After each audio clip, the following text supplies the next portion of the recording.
it measures her furniture. Did she use the right rules? Calculate the volume of each piece of furniture.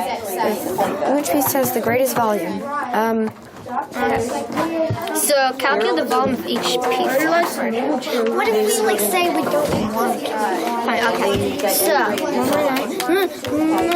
we have to add them all together? I need a piece of paper for that. No, we need to add them all together. Oh, it's 902.5. Is that better?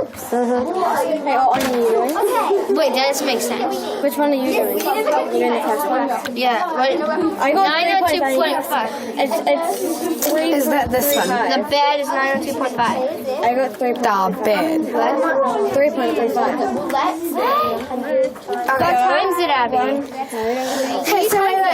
It's the volume, Abby. It's practically the area, but you just times it. How do you do the 0.9 on the length? I got the 0.9. Well, that's not the length. That's the width.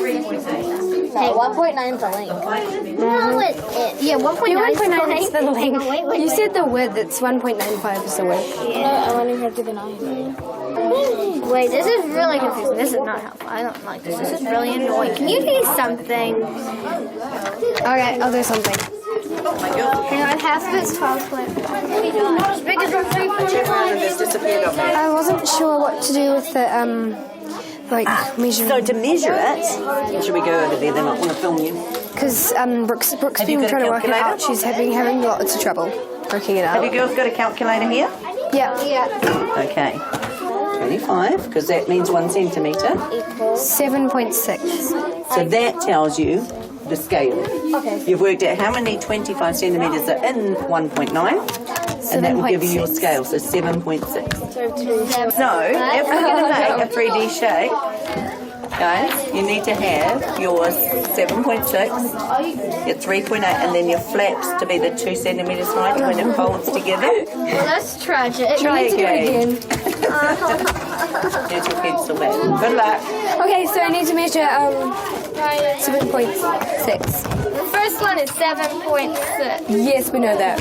We use project-based learning in and across our whole school curriculum, but we also set aside the core subjects of numeracy and literacy as almost standalone subjects to be taught deliberately, and once we have those taught deliberately, they can then be integrated into other units of work. If you don't have good literacy skills and good communication skills, you're going to find it much more difficult to become a really good problem-based learner or project-based learner. We teach social sciences and science and technology, the arts, all integrated as much as we possibly can.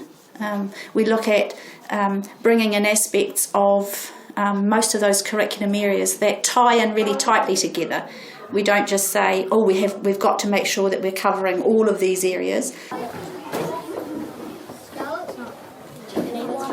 So just while you're waiting, just have a wee look here. We're going to do an inspiration photo hunt today. So these are mostly terrain inspired. That means looking at the land. What do you think's inspired these ones? Hills and mountains, exactly. They've got pedestrian walkways, and the roof is a green walk. You can actually walk along the roof. And each of those has little bits inside of it. Building, rooms and offices and things. This, a gleaming polished black basalt and towering structure. So they've used that shape of that rock to create that building there. This one, obviously, what do you think's inspired this? Just tell your neighbour quickly. Mountain with snow. Okay. Interesting. I hear mountains, but I heard someone say a spider web. What? That was clever. It is very clever because it could easily have been a spider web. Good thinking. Next one. With shapes. On the Lawrence map. And again, a lot of green. And a lot of these buildings are also equal.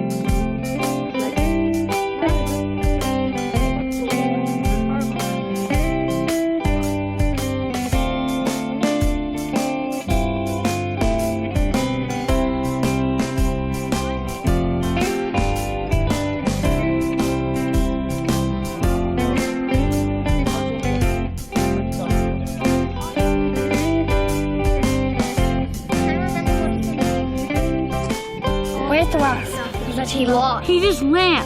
Okay, let's go. Well, then help me. No, there's more. There's one over here. One right here. No, there's one right here. Coming out. No, but I just got the wasp. Ah. Okay, did you get a photo? Let me see it. It's not letting me take a photo of the damn thing. And sit. Yeah, like that. Then you put like a thing around it, and then have like a fountain. Oh, yeah, that would be cool. So it would be like... Yeah, and then you have flower fountains. So they come out Yeah. and they come back. Ooh. Yeah, and then you just put water. Oh, yeah. Like a barrier that no one would do that and put snow. Shelves and all that. I like that These color. are you. There. Look, these. There's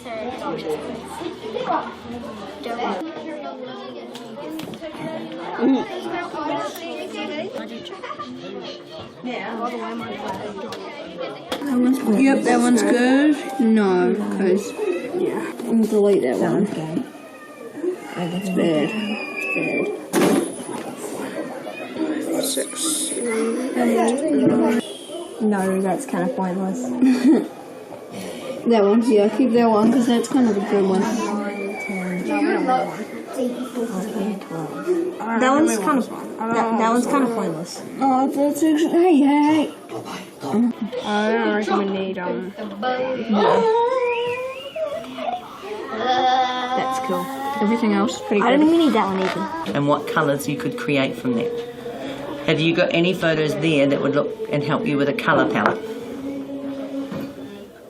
Like the ones I showed you there, like a flower which has pinks and greens. And there, if you, like that would be quite a good one. The whites, the greens, the different greens, the dark and the light. And thinking about that colour palette that you would use. Up here I also have all your great design sheets from the other day. And there were some very, very cool ideas. So the fantail, and this particular thing has a bouncy chair, you know those ones that rock when you sit on them? It's called The Adventures of the Potato, the fantail. There you are.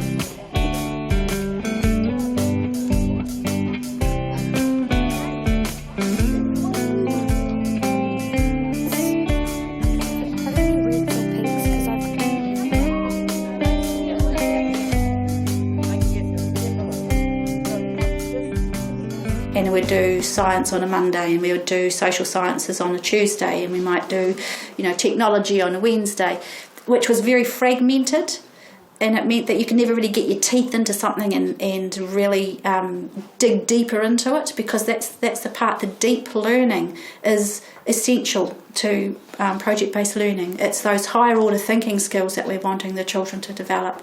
The knowledge and the comprehension, they're fine, we have to have those, but we're wanting children to be able to analyse and to be able to critically evaluate and to create new knowledge from what they've learned. So the deep learning was the part that was kind of missing in the past. Probably the biggest thing is goes back to that empowering a community of learners, which is our vision. It's teaching those self-directed learning skills, those self-managing skills, so that children can become connected, engaged, lifelong learners. So it's teaching children how to learn so that they can take any context in life, any project-based learning context, and know how to address it and work towards it.